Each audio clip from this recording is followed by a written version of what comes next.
नमस्कार दोस्तों, स्वागत है आपका ऑफिशियल कैरियर पल्स में। अगर आप इंजीनियरिंग, एमबीए या सीए बैकग्राउंड से हैं, तो ये वीडियो आपके लिए एक ज़बरदस्त अपॉर्चुनिटी लेके आई है। आरसीएफएल राष्ट्रीय केमिकल्स एंड फर्टिलाइजर्स लिमिटेड ने अपनी 2026 management trainee recruitment notification release कर दी है, टोटल 94 पोस्ट के लिए। वीडियो को एंड तक देखिए क्योंकि मैं आपको एलिजिबिलिटी, सैलरी, सिलेक्शन प्रोसेस और अप्लाई करने का पूरा प्रोसेस स्टेप बाय स्टेप बताऊंगा। तो सबसे पहले आप जब वेबसाइट पे आएंगे तो यहाँ टाइप करेंगे rcfl.com। ये आप टाइप करेंगे rcfl.td.com।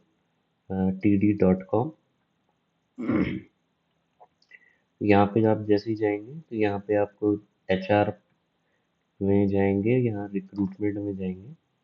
तो रिक्रूटमेंट में देखेंगे तो ये एडवर्टाइजमेंट है जो कि commencement of online register application by candidate for the post of management training chemical, boiler, mechanical, electrical, instrument material, civil, fire, CC, industrial business. तो 8 अगस्त से ये एप्लीकेशन स्टार्ट होगी, फॉर्म भरना स्टार्ट होगा और 24 अगस्त इसकी लास्ट डेट है। पूरा एडवर्टाइजमेंट यहाँ आप क्लिक करेंगे तो आपको ये दिख जाएगा। ठीक है, तो सबसे पहले थोड़ा आरसीएफएल के बारे में जान लेते हैं। आरसीएफ लिमिटेड एक नवरत्न पब्लिक सेक्टर अंडरटेकिंग है। ठीक है, गवर्नमेंट ऑफ इंडिया के अंडर, और ये यूरिया, कॉम्प्लेक्स फर्टिलाइजर्स और इंडस्ट्रियल केमिकल्स मैन्युफैक्चर करती है। इसके दो मेन यूनिट्स हैं, ट्रॉम्बे मुंबई में और थल रायगढ़ में। ठीक है, ये लिखा है देखिए, थल डिस्ट्रिक्ट रायगढ़ एंड ट्रॉम्बे चेंबूर मुंबई। ठीक है, अब बात करते हैं वैकेंसीज की। टोटल 94 पोस्ट में वैकेंसीज हैं। टोटल मतलब 94 पोस्ट, बहुत अच्छी वैकेंसीज है। 14 डिफरेंट डिसिप्लिन्स में, उसमें chemical, mechanical, electrical, instrumentation, civil और इवन फाइनेंस, मार्केटिंग, आईटी और राजभाषा में भी है। ठीक है, तो जैसे ही आप इसमें देखेंगे, यहाँ पे आप देखेंगे कि यहाँ पोस्ट कोड है, name of the post management training chemical. इसमें 32 वैकेंसीज हैं। इसमें जो क्वालिफिकेशंस है और regular full time BE, BTech, engineering graduate in chemical engineering है। ठीक है, regular full BE, BTech, engineering graduate in chemical technology, petrochemical engineering. ठीक है, पेट्रोकेमिकल टेक्नोलॉजी। ठीक है, यूजीसी एआईसीटी अप्रूव्ड यूनिवर्सिटी से होना चाहिए, या फिर 3 साल का रेगुलर कोर्स केमिकल इंजीनियरिंग में होना चाहिए आपका, बीई, बीटेक। ठीक है, 3 इयर्स का कोर्स भी इसमें मान्य है, या फिर इंटीग्रेटेड डिग्रीज का भी इसमें मान्य है। मिनिमम परसेंटेज जो है 60% है final year of engineering graduation में अभी अगर है। अगर आप पास आउट अभी नहीं हुए हैं, अगर आप फाइनल ईयर में भी हैं, तो भी आप इसमें अप्लाई कर सकते हैं। ठीक है, तो 60% in final year of engineering, 55% where CGPA OGPA grade is awarded in a degree, the candidate will have to अपने इक्विवेलेंट परसेंटेज ऑफ मार्क्स। ठीक है, तो मैक्सिमम एज इसको अप्लाई, इस पोस्ट के लिए, हर पोस्ट के लिए जो एज लिमिट है वो अलग अलग है। इस पोस्ट के लिए जो अपर जनरल वालों के लिए है, अनरिजर्व कैटेगरी की, वो 27 ईयर्स है। ठीक है, SC ST की 32 ईयर्स, ओबीसी नील कैटेगरी की 30 ईयर्स। ठीक है, विक्टिम्स जो 1984 के राइट्स विक्टिम्स हैं उनके लिए 5 साल। तो इसी तरह एक मैनेजमेंट ट्रेनिंग बॉयलर है, इसमें आपकी भी, इसमें भी केमिकल, पेट्रोकेमिकल, मैकेनिकल, इंस्ट्रूमेंटेशन, इनमें से किसी में भी अगर आपका है तो आप इसमें अप्लाई कर सकते हैं। ठीक है, तो ये आपकी, इसमें टोटल जो पोस्ट है वो 6 है। ठीक है, तो ये आप क्वालिफिकेशंस प्रॉपरली अपने पोस्ट के हिसाब से देख लीजिएगा। मैनेजमेंट ट्रेनिंग मैकेनिकल 4 वैकेंसीज हैं, इसमें भी रेगुलर बीई बीटेक मांगा है। मैकेनिकल इंजीनियरिंग मोस्टली इन सब में बीई बीटेक मांगा हुआ है। ठीक है, अ, और अब बात करें इलेक्ट्रिकल की 10 वैकेंसीज हैं, इसमें भी बीई बीटेक देखिए कॉमनली मांगा हुआ है। या मैनेजमेंट ट्रेनिंग इंस्ट्रूमेंटेशन की 9 पोस्ट है, इसमें भी BE BTech engineering instrumentation engineering मांगा हुआ है। ठीक है, मैनेजमेंट ट्रेनिंग मटेरियल्स में भी PE BTech engineering graduate in chemical engineering, electrical, electronic, किसी भी इनमें से किसी भी ब्रांचेस में अगर आप है या आपका 3 साल का भी आपने कोर्स किया है, डिप्लोमा वगैरह किया है, तो वो भी तब भी आप एलिजिबल हैं। बस आप ये ध्यान रखें कि मिनिमम परसेंटेज जो मांगी है वो 55% एग्रीगेट है इसमें इन फाइनल ईयर। और इस वाले में जो एज लिमिट है, जैसे आप देख सकते हैं, ये अपर age limit is for ST category 32 years. ठीक है। ये सिविल के लिए भी है यहाँ पे। सिविल इंजीनियरिंग, सिविल टेक्नोलॉजी, या 3 साल का ग्रेजुएशन है, डिप्लोमा है आपका सिविल इंजीनियरिंग में, तो भी आप अप्लाई कर सकते हैं। इसमें 60% मांगा फाइनल ईयर में, और इसमें एज लिमिट 30 ईयर्स है। ठीक है। इसी तरह फायर का मांगा है, फायर में अगर आप किसी का है तो। और सीसी लैब में पीएचडी मांगे, ये थोड़ा हाई लेवल पोस्ट है। अगर आप में से कोई ऐसा है जिसने पीएचडी करी है इन केमिस्ट्री, ठीक है, तो वो इस पोस्ट के लिए अप्लाई ज़रूर करें। ठीक है, ये बहुत अच्छी पोस्ट होगी। ठीक है। और नेक्स्ट में जाएँ तो इंडस्ट्रियल इंजीनियरिंग में, इंडस्ट्रियल इंजीनियरिंग की regular BE BTech in industrial engineering discipline में अगर किसी ने किया है तो वो इसमें अप्लाई कर सकता है। इसमें भी जो आपकी मिनिमम परसेंटेज है वो 60% है। ठीक है। और एज लिमिट इसमें अपर एज लिमिट 27 ईयर्स ही है। तो सारे डिसिप्लिन की एज लिमिट अलग अलग है, तो ये आप जोन से भी डिसिप्लिन में अप्लाई कर रहे हैं उसको ध्यान से देख के ही अप्लाई करिएगा अपनी एज को। ठीक है। और एज आप देख लीजिए, यहाँ लिखा है एज एज ऑन 1 फरवरी 2026 से कैलकुलेट। अगर 1 फरवरी 2026 से पहले पहले अगर आप 27 के हैं तो आप एलिजिबल हैं। ठीक है।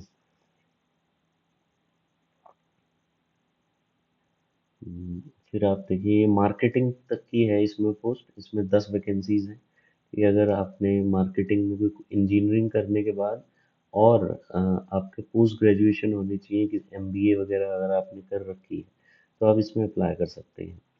ठीक है। 2 इयर्स डिप्लोमा फुल यूजीसी या post graduate diploma in business management, तब भी आप इस मार्केटिंग की पोस्ट पे अप्लाई कर सकते हैं। और मार्केटिंग पोस्ट के लिए जो अपर एज लिमिट 27 ईयर्स ही है। ठीक है, अनरिजर्व्ड के लिए। तो अब अगर बात करें रिजर्वेशन के बारे में, है ये आप देख सकते हैं। जो भी अगर रिजर्व कैंडिडेट्स हैं वो ध्यान से रिजर्वेशन वगैरह का अपनी डॉक्यूमेंट्स वगैरह तैयार करके रखें। ठीक है। तो 1/2/2026 तक आपकी एज होनी चाहिए कट ऑफ। ठीक है। जो भी उसमें मेंशन 27 साल, तो 1 फरवरी 2026 तक से पहले अगर आप 27 साल के होने चाहिए। ठीक है। नॉन रिफंडेबल इसमें एप्लीकेशन फीस है 1000 रुपये की, plus bank charges and applicable taxes for the post of management required. ठीक है। जनरल कैटेगरी और EWS candidates at the time of submission of online form. ठीक है, ये सब है। S C S T female, S C S T के लिए पीडब्ल्यूबीडी फीमेल कैटेगरी के लिए कोई एप्लीकेशन फीस नहीं है। ठीक है। ये नेचर ऑफ जॉब, अगर जो कंपनी है उसके नेचर ऑफ जॉब के बारे में अगर जानना हो, किस टाइप की आपकी जॉब होगी, तो वो आप यहाँ से पढ़ सकते हैं। ठीक है। तो प्लांट लोकेशन में आप रखे जाएंगे ट्रेनी के रूप में 1 साल के लिए। ठीक है। Morning shift, evening shift, night shift में से कुछ भी आपकी शिफ्ट हो सकती है, रोटेशन बेसिस पे होगी शिफ्ट वगैरह। ठीक है। और सैलरी की बात करें तो देखिए, selected candidates for the post of management training will be undergoing training for 1 year and will be offered a lump sum stipend of ₹60,000 per month. देखिए, स्टाइपेंड सिर्फ आपको 60,000 मिल रहा है, उसके अलावा फ्री लॉजिंग फैसिलिटी मिल रही है। ठीक है। हॉस्टल मिल रहा है। ठीक है। और एकोमोडेशन में फ्री ऑफ कॉस्ट है पूरा प्रॉपर। मेडिकल फैसिलिटी है, ये स्पोर्ट्स कॉम्प्लेक्स फैसिलिटी है। ठीक है। तो इतना सब कुछ आपको सिर्फ स्टाइपेंड के रूप में अभी एज अ ट्रेनी मिल रहा है। तो आप कुछ सोचिए कि कितनी अच्छी जॉब है ये। कईयों की सैलरी नहीं है इतनी, और इस केवल एज अ ट्रेनी आपको 60,000 से आपकी शुरुआत हो जाएगी। सक्सेसफुल कंप्लीट 1 ईयर की आपकी ट्रेनिंग होगी, और उसके बाद आपको E1 ग्रेड में रख लिया जाएगा, जिसमें जो आपका स्केल होगा 40,000 से 1,40,000 के बीच में होगा। तो जो minimum total monthly gross ambulance आपके होगा, यानी कि बेसिक पे डीए पर्क एचआरए ये सब मिला के आपकी जो सैलरी बनेगी मिनिमम 86,320 रुपये बनेगी स्टार्टिंग में। ठीक है। और आपकी जो पोस्टिंग होगी वो ट्रॉम्बे में और थल में होगी। ठीक है। एज ए फिक्स्ड अलायंस अगर आप किसी की ट्रॉम्बे या थल में नहीं भी करेंगे तो उसको 5,000 और एक्स्ट्रा दिया जाएगा बोर्डिंग लॉजिंग और लोकल ट्रैवलिंग एक्सपेंसेस के रूप में। ठीक है। तो बहुत अच्छा मतलब इसमें पैकेज दे रहे हैं और फैसिलिटीज़ पूरी मिल रही है, एकोमोडेशन एचआरए वगैरह सब मिल रहा है। ठीक है। 1 साल की ट्रेनिंग कंप्लीट होने के बाद आपको 6 मंथ के लिए और प्रोबेशन में रखेंगे। ठीक है। और फिर उसके बाद आप परमानेंट हो जाएंगे। ठीक है। इसमें सिलेक्शन प्रोसेस क्या है? सिलेक्शन प्रोसेस में आप देखेंगे तो इसमें ऑनलाइन टेस्ट है और पर्सनल इंटरव्यू, ये 2 स्टेप में है। तो ऑनलाइन टेस्ट में भी computer based online objective test होगा, जिसकी जो इंफॉर्मेशन आपके एडमिट कार्ड में प्रोवाइड कर दी जाएगी। ठीक है। जो कौन कहाँ कहाँ पे ये ऑनलाइन टेस्ट होगा उसके सेंटर्स ये इन सिटीज़ में होंगे: भोपाल, दिल्ली, एनसीआर, लखनऊ, हैदराबाद, बेंगलुरु, चेन्नई, गुवाहाटी, कोलकाता, मुंबई, ये नवी मुंबई, थाने, मेमारी, नागपुर। ठीक है। तो मीडियम ऑफ टेस्ट होगा विल बी इन राजभाषा हिंदी एंड इंग्लिश। ठीक है। इन 2 लैंग्वेजेस में आप दोनों में से किसी भी लैंग्वेजेस में दे सकते हैं। ठीक है। एक बार जो आपने एग्जामिनेशन सेंटर चूज कर दिया फिर आप चेंज नहीं कर सकते, है ना, न वेन्यू न डेट, वो तो सब प्रोवाइड करी जाएगी। ठीक है। तो ये चीज़ें हैं। अब अगर हम बात करें कि मेन कितने ऑनलाइन टेस्ट में 2 पार्ट्स होंगे: discipline related and aptitude related. Duration of test will be 90 minutes, 90 minute का टेस्ट होगा। The total number of question will be 100। ठीक है। 100 क्वेश्चन होंगे, जिसमें से 50 क्वेश्चंस होंगे would be from mix of course curriculum of qualifying degree degree और relevant qualification. ठीक है। तो 100 क्वेश्चन में से 50 मान लीजिए अगर आप सिविल के हैं, ठीक है, सिविल की पोस्ट के लिए अगर है तो 100 में से 50 क्वेश्चन आपके सिविल इंजीनियरिंग से रिलेटेड होंगे। ठीक है। और 50 क्वेश्चन आपके general English, quantitative aptitude, reasoning और जनरल नॉलेज या अवेयरनेस होंगे। सब एक एक नंबर के होंगे। ठीक है। इसमें नेगेटिव मार्किंग भी है, ठीक है, रॉन्ग आंसर की। और जो डोमेन होगा वो एज पर द पोस्ट होगा। ठीक है।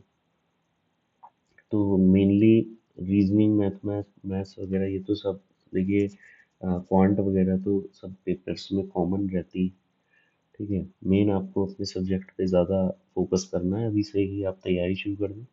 फिर जो भी सेलेक्ट होंगे उनका पर्सनल इंटरव्यू के लिए डॉक्यूमेंट वेरिफिकेशन पहले होगा पर्सनल इंटरव्यू के टाइम पे। ठीक है। और पर्सनल इंटरव्यू के लिए उनको बुलाया जाएगा और 1:7 के उसमें सिलेक्शन होगा, यानी कि अगर 7 एलिजिबल कैंडिडेट्स हैं एक पोस्ट के लिए। ठीक है। मान लीजिए अगर किसी जैसे सिविल वाले में मान लीजिए 30 पोस्ट हैं, तो 30 अगर पोस्ट हैं तो इंटू 7, यानी 210 कैंडिडेट्स को ही सिलेक्ट किया जाएगा। ठीक है। 210 कैंडिडेट्स में से फिर 30 को सिलेक्ट किया जाएगा as a final training. The eligible candidate will be provisionally called for personal interview. Interview call letters जो होंगे एलिजिबल वो SMS on the mobile number या मेल के थ्रू कर दिया जाएगा। तो मेल एड्रेस और मोबाइल नंबर बहुत ढंग से डालिएगा। और जो भी पर्सनल इंटरव्यू के लिए जाएंगे उनको रिम्बर्समेंट मिलेगा to and fro third tier AC train या बस फेयर का प्रॉपर रिम्बर्समेंट कर रही है गवर्नमेंट। ठीक है। तो ये मेन मेन चीज़ें हैं। तो यानी कि जो आपका पहला ऑनलाइन टेस्ट है उसका जो वेटेज होगा वो 80% है और पर्सनल इंटरव्यू का वेटेज 20%, तो टोटल 100% इस हिसाब से बनेगा और इस हिसाब से आपका सिलेक्शन होगा। फिर ये जब आप पर्सनल इंटरव्यू भी क्लियर कर लेंगे फिर आपका एक प्री एम्प्लॉयमेंट मेडिकल एग्ज़ाम भी होगा। ठीक है। उसमें मेडिकल टेस्ट वगैरह आपका किया जाएगा। उसमें आपके academic qualification, age, valid caste certificate, income certificate, disability certificate, work experience, NOC, ये सब एप्लीकेबल होगा। ठीक है। ये सब चेक किया जाएगा। General medical examination, physical, audiometry, electro vision test, eye test, ये सब आपका मेडिकल टेस्ट होंगे, क्योंकि वहाँ पे ये कंपलसरी है। तो इसलिए ये मेडिकल टेस्ट भी आपको करवाना पड़ेगा। ठीक है। तो यहाँ पे आपको क्या क्या डॉक्यूमेंट्स चाहिए? स्कैन फोटोग्राफ चाहिए, सिग्नेचर्स चाहिए, thumb impression should be properly scan and not smudged. ठीक है, हैंड रिटन डिक्लेरेशन होनी चाहिए। यहाँ पे ये पूरे लिखिए कि हैंड रिटन डिक्लेरेशन भी आपको देनी है। ठीक है, तो ये सारी चीज़ें हैं। और ऑनलाइन अप्लाई आपका इस लिंक से होगा वेबसाइट पे ही जहाँ पे मैंने बताया। तो उसी जगह पे जाके आप एप्लीकेशन अप्लाई ऑनलाइन करके आप चालू कर सकते हैं, लेकिन वो 8 अगस्त सुबह 8 बजे के बाद से होगा। तो 8 अगस्त को आप जब देखेंगे तो वहाँ पे एक लिंक आ जाएगा अप्लाई ऑनलाइन करके। ठीक है, तो पेमेंट पूरी ऑनलाइन मोड से होगी।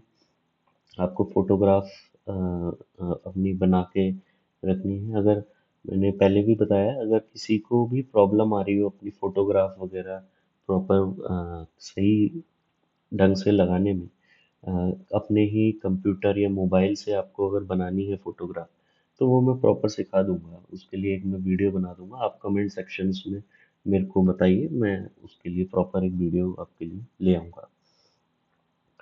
ठीक है, और ये डायमेंशंस वगैरह सारी दी हैं। तो ये आप ध्यान से आप नोटिफिकेशंस पूरा पढ़िए। बाकी ये थोड़ा जनरल इंस्ट्रक्शंस हैं, ये आप पूरा एक बार पढ़ के जाइएगा। हमेशा नोटिफिकेशन पूरा पढ़ लेना चाहिए भरने से पहले। कुछ ऐसे पॉइंट्स भी होते हैं जो बाद में फिर प्रॉब्लम करते हैं। तो ये थी RCFL मैनेजमेंट ट्रेनी रिक्रूटमेंट 2026 की पूरी जानकारी। अगर वीडियो हेल्पफुल लगी हो तो लाइक कीजिए, चैनल सब्सक्राइब कीजिए और बेल आइकन ज़रूर दबा दीजिए। कमेंट्स में डाउट्स पूछ सकते हैं। मिलते हैं अगली वीडियो में। धन्यवाद।